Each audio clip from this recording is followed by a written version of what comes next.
have been around for 50 years trying to spread the word about the African American experience. And we think we've been pretty successful. We've got very good support from the community. We're pleased with that. And I just hope the people who supported us all of these 50 years will continue to support whoever comes in and Thank you so much. Hi, I'm Grace Daniels, and I'm tonight's event chair. And the way that I know Dr. Robinson, actually, he's been a great partner with the company that I work for, Encore. And so we've had numerous events at the museum. And I think Dr. Robinson is the type of person, when he sees someone who he thinks he can do something, he grabs them. And that's what he did with me. So he saw me do an event at the museum, and we have been just close ever since. I think I'm the daughter that he never asked for but needed. And so I've had a lot of memorable moments. You know what I'm amazed at is his incredible memory. Like, you can sit there and talk to him for hours and he will give great detail. And listen, even at my age, I'm like, do I remember this or that? Never with Dr. Robinson. And so I think that's been part of this experience, putting this event together, getting to bond with him, hear the stories about how we got here. And then it's just been an honor of being able to create something like this to really illustrate how much we appreciate the 50 years that he's put in at the museum. I had the privilege of first meeting Dr. Robinson when we convened in the basement of a school in South Dallas, talking about the need to move and to expand and to fulfill our vision.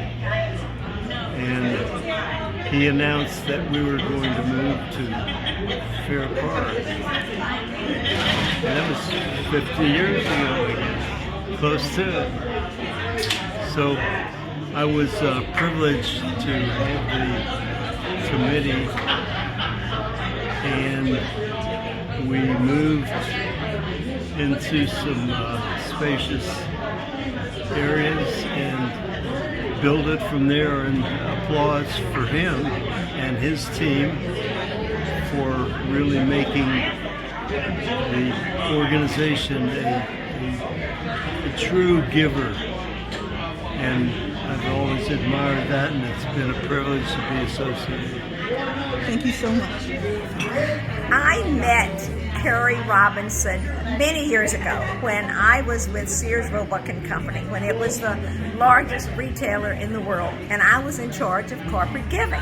So Harry Robinson came to my office along with Billy Allen. They had all these big ideas about this new museum and how much money they were going to raise, and it just seemed too good to be true. It was just too much. So I don't know how much I thought this dream would become a reality, but I did give Sears funds to the cause.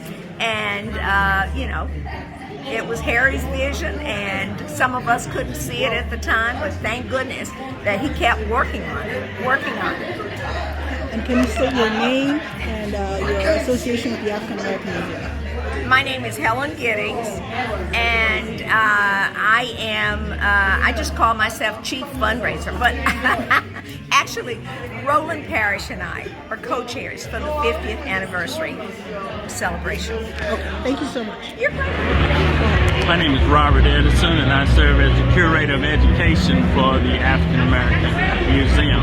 But I've actually volunteered for the museum over the years, since back in the 80s when it was at Bishop, where I first met Dr. Robinson. Then when I retired from the school district after 44 years, he brought me on staff to work in the education department. So he's a role model for me as far as museum education, and I say he's a prime example of the power of one, how one person can have a vision and carry that vision into fruition. Well, thank you so much. When the museum opened, where it is. Okay. And 93. 93. And how was your fondest memory of him? Everything. I was all excited about the first day that the museum was going to be where it is. And I started working with the museum. I used to do dolls, and I would put my dolls on consignment with the museum. And then I started volunteering, dosing, and just doing everything I could just to be a part of the museum. And then eventually I became a co-chair of an organization which was the folk art. And I got voted into, to be a chair. I mean, not chair, I'm sorry. To be a trustee. And I've been there since then. That was in, I want to say 96, 97. So, and we've done a lot of things together. Done a lot of things with the museum, met people, and Doc is, if he's gone, I'm gonna put it like that, okay? Okay, thank you so much. I'm Steve Pickett, CBS News Texas anchor reporter here in Dallas for 29 years and a proud friend of Dr. Harry Robinson and the African American Museum of Dallas. Let me tell you, the best teacher I have ever known is Dr. Robinson. The reason why he's the best teacher because he believes in his subject matter. And his subject matter is us, our history, our legacy, and the soil of Dallas, Texas, to remind and reflect for so many to embrace. And that's what he does the best. I can tell you that the museum itself, I'll give you one quick hint as to why I love it so. I was married there in 2007, believe it or not, and it's still a part of my family to this day. My name is Daphne Stevenson Lady. I am Dr. Robinson's executive assistant. I've been with him for 30 years. I've been his executive assistant for the last 27 years. And I met him when I used to work at the Dallas Public Library. And so once I left the library, I went to another job, and then I came to the museum. And he has meant a lot to me. Obviously, if I've been with him that long, I've learned a lot. He's been a strength for me. He's been a lot of inspiration, and just a good guy. I'm a historian by profession, but I started working at the museum about 40 years ago, believe it or not. And Dr. Robinson has been the one who sort of taught me and trained me in terms of museum management, archives, community programs. So it's like my mentor is retiring and leaving me, but I feel good because I'm actually going to sort of step in and help with the museum as it makes this transition. So it's a great feeling on one hand, but sad on the other because I won't be seeing him every day like I used to, at the African American Museum. It's going to be interesting to sort of negotiate his not being there anymore. Because normally, if I needed something done, or I had to ask a question, I'd go to Dr. Robinson.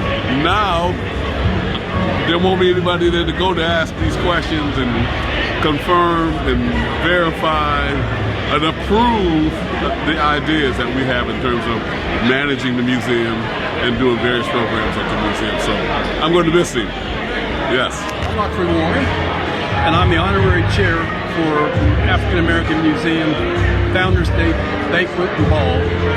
And this has been I'm overwhelmed. I've been here tonight with all the people, and this is an event that's going to be recognizing the museum's 50th anniversary, as well as Dr. Harry S. Robinson, Dr. Harry J. Robinson Jr., who is the CEO of the museum. He's going to be retiring, and he was the founder of the museum as well. So he's been here for 50 years. And the museum, I've known Dr. Robinson for over 2 decades. My former company, I retired from Encore, and we've been involved with the museum for over the past over 30 years. And primarily it's due to Dr. Robinson and his leadership and what he brings to the community, what he brings to our state, to our country, and for his dedication to preserving the history of our African American culture, as well as featuring artists from all genres, from all backgrounds. And Dr. Robinson is kind of hard to put in words because he means that much to not just myself. And I imagine tonight as you talk to other people, you'll find out that he carries a special place in our hearts. Thank you again for being here.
When in fact we were operating in the basement of the old Bishop College.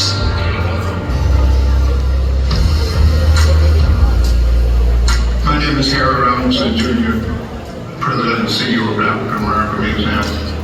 Came to Bishop College as the Museum and Library Director, and the rest has been history. Bishop College was a HBCU, a historically black college and university, organized and dedicated to educating newly freed slaves. And it was founded in Marshall, Texas in 1880. It moved to Dallas in 1961. It closed in 1987. The site now is Paul Quinn College, and it's still in a HBCU. In September of 1974, I came up to the radio studio. There was some space, maybe 1/3 the size of this place. So we had to put our stuff, and then the staff moved the limb. But what we did, we continued to have exhibitions and programs. We were trying to build a bike and ride it at the same time. So we did the best we could. Issues because of how they have been treated. A couple of years before, they took people's homes for parking.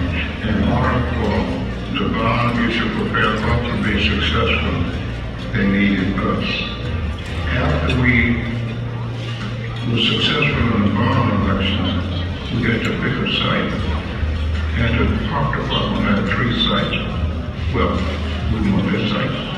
Park was okay. In the meantime, Tom Hughes, who was over the summer musicals, Look at and see. Matilda Robinson, who was General Robinson's wife, he was chairman of our Golden Fund campaign, had just gone to Africa before the groundbreaking. So she suggested that she would bring some soil back from Africa, and she would mix it with the soil here. So we had our groundbreaking. We mixed the soil from Africa with the soil from Fair Park here. And that was kind of exciting. If you look down in the rotunda, you'll see 4 shovels. She was very creative. And she said, Harry, rather than do the tradition, why don't we have 4 artists to paint a shovel? We will use those shovels for groundbreaking. So she had 4 artists to do the shovel. October, Jim Lacey, Frank Fraser, and John Barker. That day, the groundbreaking for the African American Museum was such a blessing in the city of Dallas across racial and ethnic lines, but particularly for those of us who have been fighting for a place we could really plant the museum and affirm the idea that Dr. Robinson had. And so it just meant so much. After Dr. Robinson is planning to retire, but as we prepare for the next chapter, we'll have a lot of exciting news to share that we'll be sharing with you in 2025. But tonight is recognizing the 50th anniversary of this museum and recognizing the great leader, Perry Robinson. So now, as we prepare to enjoy tonight's dinner, it is our privilege to welcome the Reverend Eddie L. Jenkins of Good Street Baptist Church in Dallas to pray over the meeting. African American Museum, and this is his album. Dr. Harry Robinson Jr.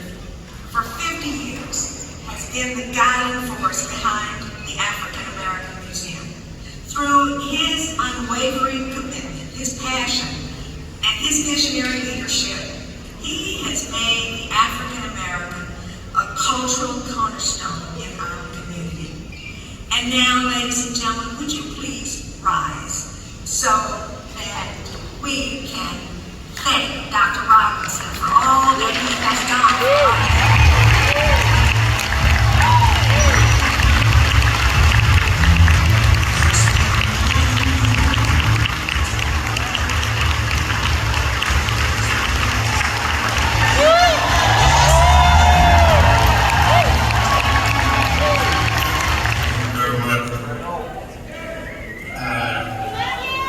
You don't realize that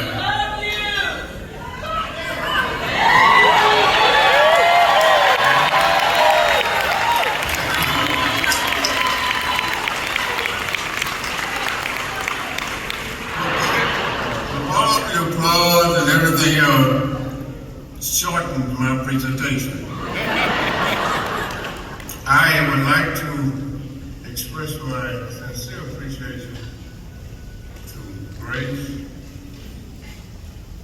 Arthur, Evan, Carolyn Palmino for pulling this thing off.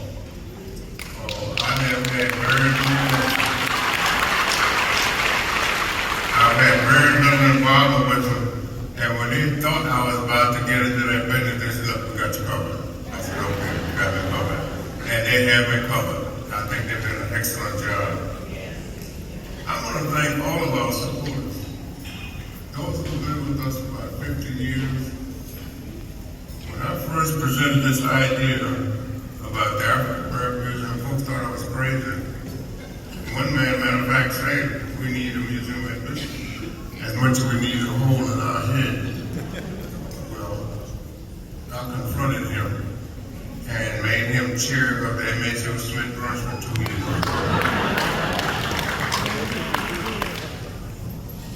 There are several founding board members here tonight. Valoria Evans, who was the first chair of the Board of Trustees. Valoria is somewhere in the house. And then we have Ms. Barbara Watkins, who has been a long time board member and a community volunteer. And within the next several months, the board will select my successors. And I appreciate what you're doing tonight. I really do. What I really appreciate more is for you to support my successor, the way you live.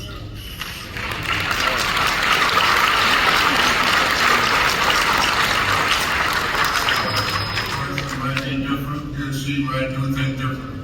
But we've got to support whomever comes in there, whoever the board select. We have got to support that person. And I'm asking you to please support that person. If you talk to Curtis, Ann, or myself, we can tell you that the African American community has really supported these three institutions. The only reason we don't have any more money from the African American community is because it's a little labor intensive. But we have very few people over the last 50 years who have said no to us when we went to them for help. We appreciate that.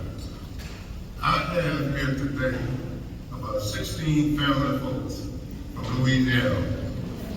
And I want my folks to stand up for my only sister.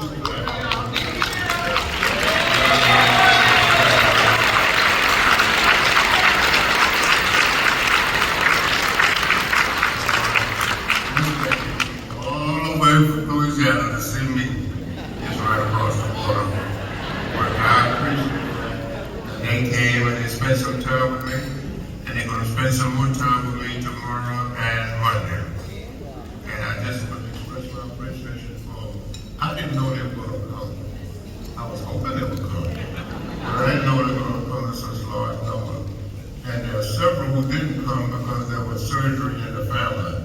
He's the one who drinks all of the Crown Royal. He loves his Crown Royal. I'd like to thank all of you again. You don't know how much I appreciate you standing with me, standing by me for the last 50 years. It's been a great journey. Sometimes up, sometimes down. But that's the way it is down here.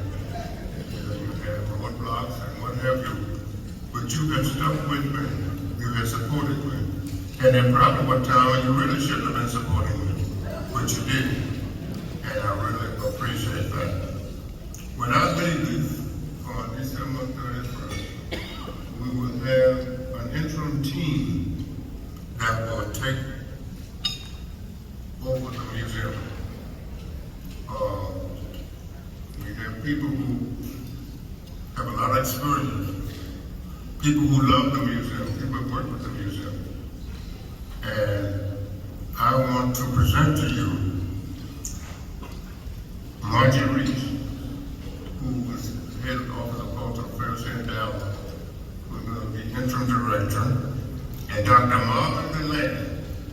All of you know Marvin.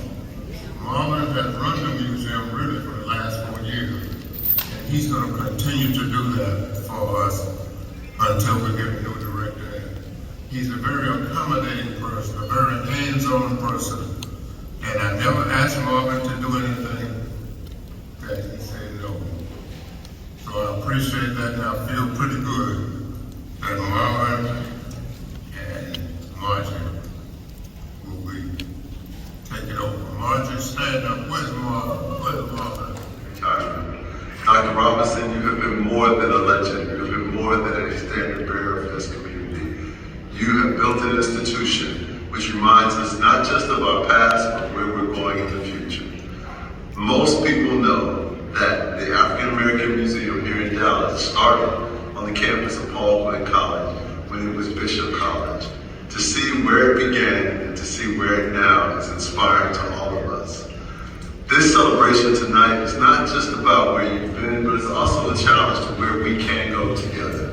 My hope, all of our collective hopes, is that we build an institution going forward that honors your commitment and your sacrifices for these 50 years.